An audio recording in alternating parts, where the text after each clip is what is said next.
Hello students, good morning to all of you. In unit number 2nd, we were discussing about spectrum. Spectra या spectrum ये दो type का होता है, emission spectrum और absorption spectrum. Emission और absorption type का दो टाइप का स्पेक्ट्रा होता है। स्पेक्ट्रा एक्चुअली में क्या होता है कि कोई भी रेडिएशन किसी भी सोर्स से आ रही है, वो रेडिएशन के अंदर कितनी टाइप की फ्रीक्वेंसीज या वेवलेंथ एसोसिएटेड है, उनको सभी को सेपरेट आउट करना क्या कहलाता है, उनकी पिक्चर बनाना क्या कहलाता है, स्पेक्ट्रम। और उस पिक्चर की स्टडी करना स्पेक्ट्रोस्कोपी कहलाता है। मीन्स जो रेडिएशन आपके पास आ रही है उस रेडिएशन को अलग अलग फ्रीक्वेंसीज में डिवाइड करना, सेपरेट आउट करना, स्प्लिट आउट करना जनरली क्या कहलाता है, स्पेक्ट्रम। और स्पेक्ट्रम एमिशन स्पेक्ट्रम है, मतलब जिस कंपाउंड का आप स्पेक्ट्रा ले रहे हो उस कंपाउंड से रेडिएशन निकल के बाहर आ रही है, उस रेडिएशन की स्टडी करते हैं। दो टाइप का स्पेक्ट्रा था, जैसे व्हाइट लाइट के सोर्स से लाइट आई और उसको एक प्रिज्म से पास करवाने पे वो 7 कलर्स में डिवाइड हो जाती है, विबग्योर में, VIBGYOR में। तो वो हमें क्या दिखाई देता है, कंटिन्यूअस स्पेक्ट्रा दिखाई देता है। दूसरा स्पेक्ट्रा था लाइन स्पेक्ट्रा। लाइन स्पेक्ट्रा मतलब जिसके अंदर कंटिन्यूअस बैंड नहीं मिलते, कोई एक या दो लाइंस मिलती हैं। फोटोग्राफिक प्लेट के ऊपर देखेंगे तो हर कहीं पे डार्क है और सिंपल दो लाइंस वहां पे लाइट दिखाई दे रही है, या 3 लाइंस लाइट दिखाई दे रही है, 3 लाइट्स दिखाई देती हैं, बाकी सारा डार्क है। कैसे हुआ, जब भी किसी फ्लेम में कंपाउंड को बर्न किया, लाइक सोडियम मेरे पास कंपाउंड था, इस कंपाउंड को मैंने बर्न किया, एक येलो कलर की लाइट एमिट होती है और उस एमिटेड लाइट को जब मैं प्रिज्म से पास करता हूँ 2 लाइट्स में डिवाइड हो जाती है, बाकी पूरी फोटोग्राफिक प्लेट के ऊपर डार्क है, सिर्फ 2 फ्रीक्वेंसीज पे हमें क्या दिखाई दे रहा है, लाइट दिखाई दे रही। तो इस स्पेक्ट्रा को जनरली क्या बोला जाता है, लाइन स्पेक्ट्रा। क्लियर है। After that we will discuss about absorption spectra.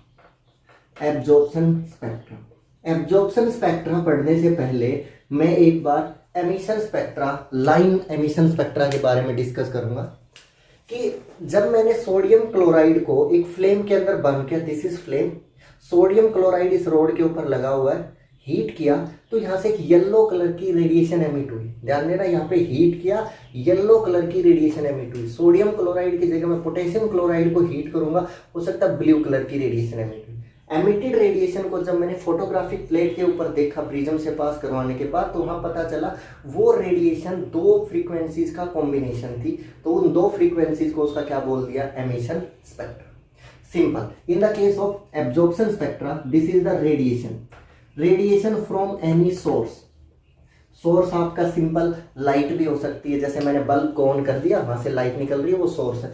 ये सोर्स से जब लाइट पास हुई तो एक सॉल्यूशन के थ्रू पास करवाया। सॉल्यूशन मान लीजिए किसका है, सोडियम क्लोराइड का सॉल्यूशन है। सोडियम क्लोराइड के सॉल्यूशन को मैंने हीट नहीं किया, डायरेक्ट उस सॉल्यूशन के अंदर से क्या पास करवाई, लाइट। तो ये कहता है सारे कुछ लाइट्स को ये एब्जॉर्ब कर लेता है। ये सोडियम क्लोराइड कुछ लाइट्स को क्या कर लेता है, एब्जॉर्ब, और बाकी को वो क्या कर देता है, एमिट। एमिटेड लाइट को जब मैंने इस प्रिज्म के ऊपर देखा और प्रिज्म से लाइट जब पास हुई और एक फोटोग्राफिक प्लेट पे आई, फोटोग्राफिक प्लेट के ऊपर आई, तो मुझे हर कहीं लाइट दिखाई दी और सिर्फ 2 जगह पे छोटे क्या दिखाई दिए, डार्क। 2 जगह क्या दिखाई दिया, डार्क। इससे पहले मुझे एमिशन स्पेक्ट्रा था, पूरी फोटोग्राफिक प्लेट पे डार्क दिखाई देता था और 2 जगह पे क्या दिखाई देता था, लाइट। दैट्स वाई वो एमिटेड लाइट आ रही थी। अब वो लाइट एब्जॉर्ब हो चुकी है, पूरी जगह लाइट है, सिर्फ उन दोनों पोजीशंस पे क्या दिखाई दे रहा है, dark. This spectra is known as absorption spectra. कैसे लिखोगे अगर लिखना आ जाए, when a light from any source passed through a solution of sodium chloride or any compound, it get absorbed and the emitted light is passed through the prism, we will get 2 dark lines in the continuous spectrum. These 2 dark lines are corresponding to the absorption spectra. ये 2 dark line किसके corresponding होती है, absorption spectrum के। Clear है। तो आप कर लोगे एब्जॉर्प्शन स्पेक्ट्रम और एमिशन। मैं यहाँ पे एमिशन और बना देता हूँ। ये मेरी फ्लेम है, फ्लेम के अंदर सोडियम को बर्न किया, लाइट यहाँ से एमिट हुई, प्रिज्म से पास कराया, हर कहीं पे यहाँ पे डार्क है पूरी फोटोग्राफिक प्लेट पे, और दो पोजीशंस पे हमें क्या दिखाई देती है, लाइट। लाइट और डार्क एक दूसरे के कॉम्प्लीमेंट्री होते हैं, और एब्जॉर्प्शन और एमिशन एक दूसरे के क्या होते हैं, कॉम्प्लीमेंट्री। या पूरी स्पेक्ट्रम पे लाइट है, सिर्फ दो जगह डार्क है, वो दो रेडिएशन गायब है जो एब्जॉर्ब हो चुकी है, या वही दो रेडिएशन दिखाई दे रही है जो एमिट होके आ रही है, बाकी सारा क्या है आपके पास, डार्क। तो ये हमारा एब्जॉर्प्शन और एमिशन दो टाइप का स्पेक्ट्रा था। एक बार फिर से आएगा एमिशन स्पेक्ट्रा जब हम हाइड्रोजन एटम के बारे में पढ़ेंगे। क्लियर है? Okay, now next topic of discussion is Bohr model. हम दो मॉडल पढ़ चुके हैं, रदरफोर्ड्स मॉडल और J Thomson model. Next most popular model is bore atomic model. Bore atomic model सबसे ज्यादा पॉपुलर हुआ था मॉडर्न एटॉमिक स्ट्रक्चर से पहले। जो सबसे ज्यादा स्ट्रक्चर पढ़ा गया, एटॉमिक स्ट्रक्चर पढ़ा गया, that is the bore atomic structure. Niels Bohr scientist था, नील बोर इन 1912, 1913, ये उसका टाइम था। 1930, 1912, 1912, 1912, ये वो टाइम था जब नील बोर ने अपना एटॉमिक मॉडल प्रेजेंट किया था। ये एटॉमिक मॉडल काफी हद तक रदरफोर्ड्स मॉडल की तरह था, उसकी लिमिटेशंस को दूर करने वाला मॉडल था। रदरफोर्ड ने बोला कि एटम के सेंटर में उसका सारा मास एसोसिएटेड होता है, कंजस्टेड होता है, कैलकुलेटेड होता है, वो मास उसके सेंटर में रखा जाता है जिसको हम न्यूक्लियस बोलते हैं, और इस न्यूक्लियस के चारों तरफ इलेक्ट्रॉन्स कंटिन्यूअसली रोटेट कर रहे हैं। लेकिन प्रॉब्लम ये थी रदरफोर्ड मॉडल में कि इलेक्ट्रॉन कंटिन्यूअसली रोटेट कर रहा है, तो कहीं ना कहीं वो एनर्जी खत्म जरूर करेगा, और एनर्जी खत्म होती गई तो एक टाइम ऐसा आएगा इलेक्ट्रॉन जाके किसमें फॉल कर जाएगा, न्यूक्लियस में। अगर आप चाहते हो इलेक्ट्रॉन न्यूक्लियस में ना गिरे, तो उसको घूमने में जितनी एनर्जी चाहिए उतनी एनर्जी उसको प्रोवाइड करो, उसको एनर्जी दो, उसको एनर्जी चाहिए। और यही बात कहाँ पे आ गई, फिर बोर मॉडल में सोल्व हुई थी। ये लिमिटेशन थी रदरफोर्ड मॉडल की, इलेक्ट्रॉन लगातार घूम रहा तो एनर्जी लॉस करेगा, थोड़ी देर बाद न्यूक्लियस में गिर जाएगा। लेकिन ऐसा तो नहीं होता, तो इलेक्ट्रॉन को एनर्जी कौन दे रहा है? तो वो बात किसने सोल्व करी, बोर मॉडल ने। तो bore atomic model was given by Niels Bohr in 1912। This model, first thing, this model follows quantization of energy। याद आया, प्लैंक्स थ्योरी थी। प्लैंक्स थ्योरी ने बोला था एनर्जी कभी भी कंटिन्यूअस फॉर्म में नहीं होती, वो हमेशा किस फॉर्म में होती है, डिस्क्रीट पैकेट्स की फॉर्म में होती है, जिनका नाम क्वांटा रखा था या फिर क्या रखा था, फोटोन। एनर्जी हमेशा किस फॉर्म में होती है, डिस्क्रीट फॉर्म में। कैसे होती है वो समझते हैं। ये मॉडल बोलता है nucleus of the atom is present in the centre. Atom consist of the nucleus और in which its whole mass is concentrated and have positive charge. बात समझ में आई? एटम का सेंटर जो होता है उसको न्यूक्लियस बोलते हैं, उसके अंदर उसका सारा मास कलेक्टेड होता है और उस पर चार्ज पॉजिटिव होता है। Electrons are rotating around the nucleus in fixed energy circular path. Statement है electrons are continuously rotating about the nucleus in fixed energy circular path। electrons are rotating about the nucleus in fixed energy, बात सुनना भाई, fixed energy circular path। Electrons are rotating about the nucleus in fixed energy circular path। Quantization of energy, पहले cell की, पहले level की energy इतनी है, दूसरे लेवल की एनर्जी ये है, यानी इस लेवल की रेडियस फिक्स है, इस लेवल की एनर्जी फिक्स है, अगले लेवल की एनर्जी फिक्स है, और दोनों के बीच में कुछ भी नहीं होता। या तो वैल्यू 2 है या वैल्यू 4 है, या वैल्यू 10 है या वैल्यू 12 है, उनके बीच में कुछ लाई नहीं करता। यानी इसकी एनर्जी क्या है, डिस्क्रीट। पहला लेवल, पहली स्टेयर, दूसरी स्टेयर, तीसरी stair, fourth stair, fifth stair, इस तरीके से एनर्जी किस फॉर्म में प्रेजेंट है, डिस्क्रीट फॉर्म में। क्लियर है? Electron is rotating about the nucleus in fixed energy circular path and they are known as orbit. याद हो जाएगा। First point, this model follows quantization of energy, means energy is present in the discrete form. पहला level, दूसरा level, third level, fourth level, fifth level, sixth level, यानी discrete होते हैं। जैसे stairs होती हैं, छत पे जाना है तो आपके पास क्या है, स्टेयर्स है। तो इसी तरीके से यहाँ पे भी क्या होते हैं, fixed energy circular path. Statement number second. Electron is rotating about the nucleus in the fixed energy circular path which are known as orbit. Electron is rotating about the nucleus in fixed energy circular path which are known as orbit. Orbit एक fixed energy का circular path होता है जहां electron nucleus के about rotate करता है, that is orbit. Name of the orbits. Name of the orbits. K, L, M, N. K cell, L cell, M cell, N cell. 10th class में भी पढ़ा होगा. K सेल होती है, L cell होती है, M सेल होती है, N सेल होती है. ये सारी चीजें 10th क्लास में पढ़ाई थी. तो इन ऑर्बिट्स का नाम कैसे रखा जाता है? Orbits are designated as K shell. First shell is known as K shell. Second shell is known as M shell, L shell. Next is M. और अगर एक और सेल आई तो उसका नाम क्या होगा? L cell. इलेक्ट्रॉन्स एटम के चारों तरफ, एटम में इलेक्ट्रॉन्स न्यूक्लियस के चारों तरफ घूमते हैं और वो सर्कुलर पाथ पे रोटेट करते हैं, जिनका नाम जनरली क्या रखा जाता है? ऑर्बिट्स. जिनका नाम क्या लिखा जाता है generally? Orbits. Orbits are named as K, L, M, N. K is the first cell, L is the second cell, M is the third cell, N is the fourth cell. Clear है? याद हो जाएगा ये point? Okay. Point number third जो इसका Bohr model का point number third है, electron rotates in a path where its angular momentum is quantized और फिक्स्ड.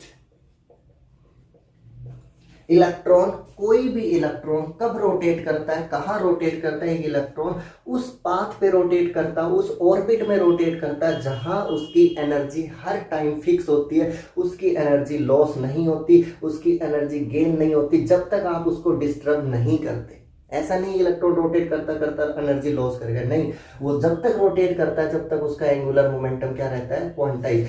उस लेवल में रोटेट करता है जहां उसका एंगुलर मोमेंटम क्वांटाइज होता है, फिक्स होता है. तो statement number third is electron rotates around the nucleus और electron rotates in a path where its angular momentum is quantize and the formula for angular momentum is MVR. M का मतलब mass of electron, V का मतलब velocity जिससे वो rotate कर रहा है, और R का मतलब जिस सर्कुलर पाथ पे वो रोटेट कर रहा है उसकी रेडियस कितनी है, न्यूक्लियस से वो डिस्टेंस जहां इलेक्ट्रॉन रोटेट कर रहा है. क्लियर है? याद हो जाएगा. इलेक्ट्रॉन किसी भी पाथ में रोटेट नहीं करता. ऐसा नहीं कोई भी इलेक्ट्रॉन किसी भी पाथ में रोटेट कर, नहीं, वो उसी पाथ में रोटेट करेगा जहां उसका एंगुलर मोमेंटम क्या होगा? फिक्स होगा, क्वांटाइज होगा, है ना. जैसे मैं पत्थर बांध के रस्सी के रोटेट करवाता हूं तो मैं कितनी एनर्जी दे रहा हूं उस पर डिपेंड करता है. पत्थर कितनी दूरी पे घूमेगा डिपेंड करता है. रस्सी कितनी लंबी है उस पर डिपेंड करेगा इलेक्ट्रॉन कितना, पत्थर कितनी दूरी पे घूमेगा. एक पत्थर बांधा रस्सी के और उसको रोटेट करने की कोशिश करी, वो एक फिक्स डिस्टेंस पे जाकर रुक जाएगा और वहां रोटेट करना शुरू करेगा और तब तक रोटेट करता रहेगा जब तक उसका एंगुलर मोमेंटम क्वांटाइज है. खत्म हुआ उतना ही मिल गया, खत्म हुआ उतना ही मिल गया. क्लियर है? Okay. Angular momentum, formula for angular momentum is MVR. Quantized, fix कितना होता है? NH/2π. Angular momentum of any electron in any orbit is equals to MVR is equals to NH/2π. N can have value 1 2 3 4 5. K cell shell की कौन सी होती है? First shell. N की value 1. Angular momentum MVR, N की जगह कितना रखोगे? 1. H/2π. L सेल, ठीक है, L सेल. L कौन सी सेल होती है? दूसरी. तो N की वैल्यू कितनी हो गई? 2. MVR, angular momentum MVR, N की जगह पे 2, H/2π. L के बाद M shell, third shell, N is equals to 3. Angular momentum is MVR 3H/2π. N shell, N is equals to 4. MVR is equals to 4H/2π. ऐसे calculate करते हैं. पहली cell में इलेक्ट्रॉन का एंगुलर मोमेंटम कितना होगा? H/2π. दूसरी सेल में कितना होगा? 2H/2π. तीसरी सेल में 3H/2π. 4H/2π. लेकिन हाँ ये याद रखना, N can never be equals to 0. N can never be equals to 0. अगर मैंने 0 कर दिया तो एंगुलर मोमेंटम कितना? 0. एंगुलर मोमेंटम 0, एनर्जी अपने आप कितनी? 0. इलेक्ट्रॉन के पास एनर्जी नहीं, रोटेट तो कहां से करेगा वो, तो that's why n can never be equals to 0. Statement first, electron rotates around the nucleus in fixed energy circular path. These circular paths are named as orbit. N is equals to 1, N is equals to 2, N is equals to 3, N is equals to 4. Next, electron rotates in a path where its angular momentum is fixed, where its angular momentum is quantized. mvr is equals to nh upon 2 pi. mvr, this is the value of angular momentum. Value कितनी होगी? nh upon 2 pi. N can have one value for K cell, N is equals to 2 for L cell, N is equals to 3 for M cell, N is equals to 4 for N cell. N equals to 4 N cell, 3 M cell, N 2 L cell, K cell. पहले के अंदर h upon 2 pi, दूसरे के अंदर 2h upon 2 pi, 3h upon 2 pi, 4h upon 2 pi. These are the values of angular momentum. In the last, most important, N can never be equals to 0. If it is equals to 0, if n equals to 0, angular momentum mvr 0 into h upon 2 pi, that is answer 0. सब कुछ 0, energy 0. Angular momentum 0, energy 0. और जिस electron के पास energy नहीं है, that can not rotate in any path. वो किसी path में नहीं रोटेट कर सकता, वो किसी भी पाथ में रोटेट नहीं कर सकता. क्लियर है जी? याद हो जाएगा? ओके. नेक्स्ट पॉइंट, इलेक्ट्रॉन एक ऑर्बिट में रोटेट करता है जो एक सर्कुलर ट्रैक, सर्किल है. Every circle have a radius. That's next point is radius of bore orbit. Radius of bore orbit यानी जिस न्यूक्लियस से लेके जिस सेल में इलेक्ट्रॉन रोटेट कर रहा है वहां तक का डिस्टेंस उसकी क्या कहलाएगी? रेडियस. फर्स्ट के सेल का रेडियस, सेकंड एल सेल का रेडियस, थर्ड एम सेल का रेडियस. ऐसा ही कुछ होगा. रेडियस ऑफ एटम और radius of the Bohr orbit, distance from centre of the atom that is nucleus to the shell where electron is rotating. It is the distance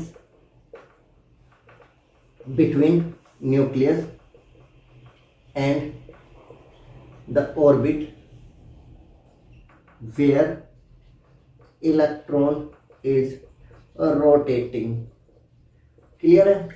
अरे circle की radius पूछ रहा है, कैसे निकालूं? What is the method to calculate the radius? And first of all, define radius. Radius is the distance from the center of the circle to the periphery.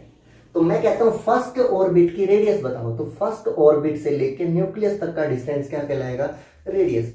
Second orbit की radius, distance from second orbit to the nucleus. Distance from third orbit to the nucleus is known as orbital radius, Bohr orbit radius.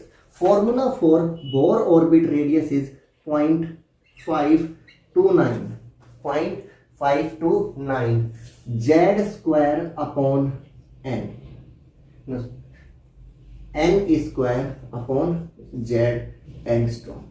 Angstroms सारी दुनिया जानती है.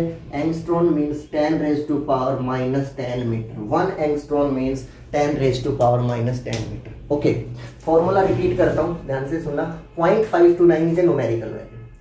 N square, n वही नंबर है जो आपने एंगुलर मोमेंटम में लिखा था. 1 2 3 4. First Bohr orbit, second Bohr orbit, third Bohr orbit, fourth Bohr orbit. जिस लेवल में, जिस सेल में वो रोटेट कर रहा है उसका नंबर है. 1 सेल में है, 2 सेल में है, थर्ड सेल में है, फोर्थ सेल में है, उस सेल का नंबर है. What is the Z? It is basically atomic number. मैं यहाँ पे सिर्फ एटॉमिक नंबर लिख रहा हूँ, हालांकि इसका मीनिंग इफेक्टिव न्यूक्लियर चार्ज भी हो सकता है. फिलहाल के लिए मैं इसको जेड को एटॉमिक नंबर लिखता हूँ. For hydrogen, what is the atomic number? 1. For helium atomic number 2. For lithium atomic number 3. For beryllium 4. Sodium 11, magnesium 12. इस तरीके से लिखना है. तो यहाँ पे बोर ऑर्बिट की रेडियस, जिस बोर ऑर्बिट में जिस सेल में इलेक्ट्रॉन रोटेट कर रहा है, what is the radius? 0.529 n square. n means principal quantum number, या सिंपली वी कैन से it is the value of the energy shell. First energy shell, second energy shell, third energy shell, fourth, fifth और sixth. Clear? After that Z is the atomic number, Z is the atomic number. Clear है? 1 2 3 4 5 और 6। Clear है? तो radius का formula पता चल गया, 0.529 n square upon Z. Okay, next अब हम इसकी रेडियस कैलकुलेट करना सीखेंगे कि किस तरीके से रेडियस कैलकुलेट की जाती है। उससे पहले मैं कुछ पॉइंट्स यहाँ पे लिख देता हूँ, जो पॉइंट आपको हमेशा याद रखने हैं। Bohr model is valid only for one electron system. This model is only for one electron system और hydrogen and hydrogen like atom, ऐसे एटम्स के लिए ही ये मॉडल दिया जाता है। Bohr model is valid only for those atom which have only one electron, like hydrogen, how many electrons are there? 1। Helium का एटॉमिक नंबर 2 होता है, प्रोटॉन 2 है, तो इलेक्ट्रॉन भी कितने होंगे उसमें? 2। लेकिन मैं उसके ऊपर चार्ज कर देता हूँ +1, हाउ मेनी इलेक्ट्रॉन्स? 1। लिथियम में 3 इलेक्ट्रॉन होते हैं, 2 इलेक्ट्रॉन हटा दिए, कितना इलेक्ट्रॉन बचा? 1 इलेक्ट्रॉन। तो बोर मॉडल सिर्फ और सिर्फ किन के लिए वैलिड होता है? वन इलेक्ट्रॉन सिस्टम्स और हाइड्रोजन एटम और हाइड्रोजन लाइक एटम्स के लिए। Bore model is valid only for hydrogen and hydrogen like atoms. Clear? याद रह जाएगा ये? ओके, क्वेश्चन सबसे पहले हम कैलकुलेट करना स्टार्ट करते हैं बोर रेडियस को।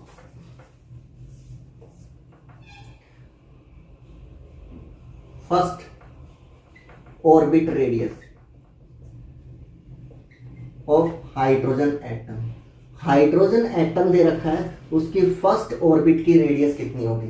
फॉर्मूला लगाइए, R is equals to 0.529 n square upon Z. Hydrogen atom है, हाइड्रोजन एटम का एटॉमिक नंबर होता है 1, दैट्स वाई जेड की वैल्यू कितनी होगी? 1। हाइड्रोजन एटम है तो हाइड्रोजन एटम के जेड की वैल्यू कितनी होगी? 1। Why it is 1? Because atomic number of hydrogen is 1। What is the first Bohr orbit? First energy level, K level, n is equals to कितना? 1। ये यहाँ पे क्या बोल रहा है? First orbit means n is equals to 1, K cell. ठीक है, तो रेडियस हो गई 0.529, n की वैल्यू 1, z की value 1 angstrom units. This is the value of bore radius of hydrogen atom. Clear? अगर मैं पूछूं second orbit, radius of second orbit of hydrogen atom की सेकंड रेडियस, बोर ऑर्बिट की radius बताओ। Okay, निकाल सकते हो? कैसे? R1 इसका कैसे निकालोगे? 0.529। What is the value of n? Second Bohr orbit कौन सा? Second Bohr orbit. तो हाइड्रोजन एटम में सेकंड बोर ऑर्बिट मतलब n की वैल्यू कितनी? 2 का square. For hydrogen atom atomic number is 1, that means 0.529 multiplied by 4. This is the radius of second Bohr orbit. First Bohr orbit मतलब hydrogen atom दे रखा है, atomic number 1 हो गया, that's mean Z is equals to 1। After that second Bohr orbit hydrogen atom, Z equals to कितना लिख दिया? 1, क्योंकि हाइड्रोजन एटम है। n इक्वल्स टू कितना लिखा? 2। तो that mean this is nucleus. ये हमारी फर्स्ट बोर ऑर्बिट की रेडियस होगी 0.529। सेकेंड बोर ऑर्बिट की रेडियस होगी 4 टाइम्स 0.529। समझ सकते हो? 2 का स्क्वायर कितना होगा? 4। और यूनिट क्या होंगी? एंगस्ट्रॉन्स। कोई एंगस्ट्रॉन्स पूछे 0.529, ना सॉरी, एंगस्ट्रॉन्स पूछे 10⁻⁻10। क्लियर है? तो radius is equals to 0.529 n square upon Z angstroms. और अगर गलती से वो पिको लिख दे, यहाँ पे पीएम लिख दे, गलती से अगर वो तुम्हें क्या दे दे? पिकोमीटर, पीएम में आंसर पूछ ले, तो ये 0.529 है, इसका बन जाएगा 52.9, यानी ये डेसिमल आगे चला जाएगा, दो डिजिट। कितना बनेगा? 0.529 n square upon Z square into में पिकोमीटर। पीएम का मतलब पिकोमीटर। हालांकि मिलता नहीं है, लेकिन कभी कभी अगर गलती से वो यूनिट एंगस्ट्रॉम्स की बजाय किस में दे दे? पिकोमीटर्स में, तो इस 0.529 का डेसिमल 52 के आगे ले आना, 52.9 बन जाए। क्लियर है? Okay, let's we have a question. Calculate the radius of second Bohr orbit of helium atom. Calculate radius of second Bohr orbit of He plus atom, second Bohr orbit of He plus atom. He plus एक atom दे रखा है, जिस atom के अंदर आपको क्या calculate करनी है, बोर ऑर्बिट रेडियस। फॉर्मूला लगाइए, फॉर्मूला होगा 0.529 n स्क्वायर अपॉन में z angstrom. Second Bohr orbit यानी KLM, फर्स्ट होता है n is equals to 1, second होता है n is equals to second, और m is equals to 3। Clear है? Second Bohr orbit L n is equals to 2, second Bohr orbit n is equals to 2। What is the helium plus atomic number of helium 2, atomic number of helium 2, तो formula put कर दो यहाँ पे 0.529 n कितना हो गया 2 square upon z कितना हो गया 2, वैल्यू बचेगी 0.529 मल्टीप्लाइड बाई 1, 2 से 2 कट गया, radius of helium second Bohr orbit of the helium plus atom की रेडियस निकालनी थी, एटॉमिक नंबर हीलियम बोलते ही 2 हो गया, और सेकंड के लिए पूछ रहा था n इज इक्वल्स टू क्या हो जाएगा 2। क्लियर है? फॉर्मूला क्या होगा 0.529 n square upon z n square होता है, z खाली होता है, z एटॉमिक नंबर होता है जनरली, और इसकी वैल्यू एंगस्ट्रॉम्स में लिखी जाती है 0.529 n square upon z। First Bohr orbit n1, second Bohr orbit n2, third Bohr orbit n4। Clear है? Fourth Bohr orbit, fifth Bohr orbit, इस तरीके से ऑर्बिटल वैल्यूज लिखी जाएंगी। क्लियर है? ओके, नाउ न्यूक्लियस सबसे नीचे होता है, पहला लेवल होता है उसको n इज इक्वल्स टू 1 बोलते हैं, सेकंड लेवल होता है n इज इक्वल्स टू 2 बोलते हैं, थर्ड लेवल होता है n इज इक्वल्स टू 3 बोलते हैं, next n is equals to 4। This is first level K L M N। ये बात मैंने पढ़ा दी।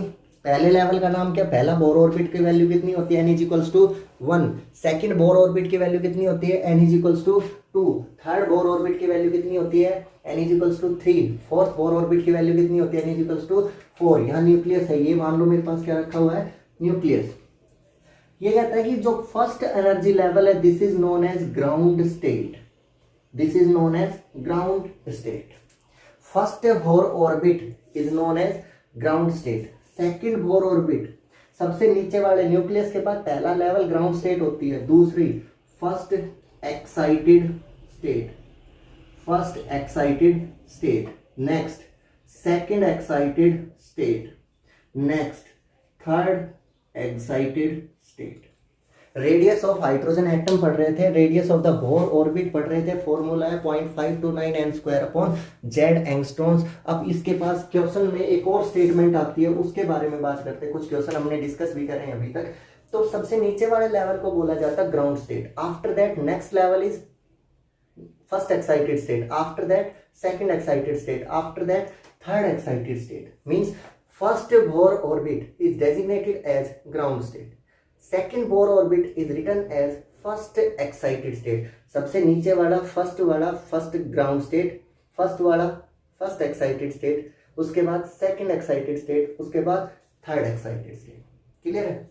Calculate the radius of third excited state of hydrogen atom, calculate the radius of third excited state of hydrogen atom. Try करो कि hydrogen atom की radius calculate करनी है और कौन सी स्टेट की कैलकुलेट करनी है, किस स्टेट में, किस ऑर्बिट में इलेक्ट्रॉन रोटेट कर रहा है, that is the third excited state.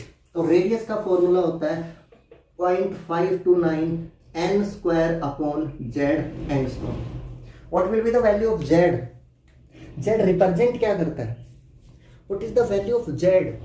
z is atomic number, और हाइड्रोजन के लिए एटॉमिक नंबर कितना रखूंगा 1। बात आती है थर्ड एक्साइटेड स्टेट। सबसे पहले आएगा ground state, first excited state, second excited state, third excited state. सबसे पहले आएगा ground state, first excited, second excited, now this is third excited state. तो n की वैल्यू कितनी हो जाएगी यहाँ पे 4, radius will be equals to 0.529, n की वैल्यू होगी 4 का स्क्वायर डिवाइड बाय 1 एंगस्ट्रॉम। तो रेडियस बन जाएगी 0.529 मल्टीप्लाइड बाय 16 एंगस्ट्रॉम।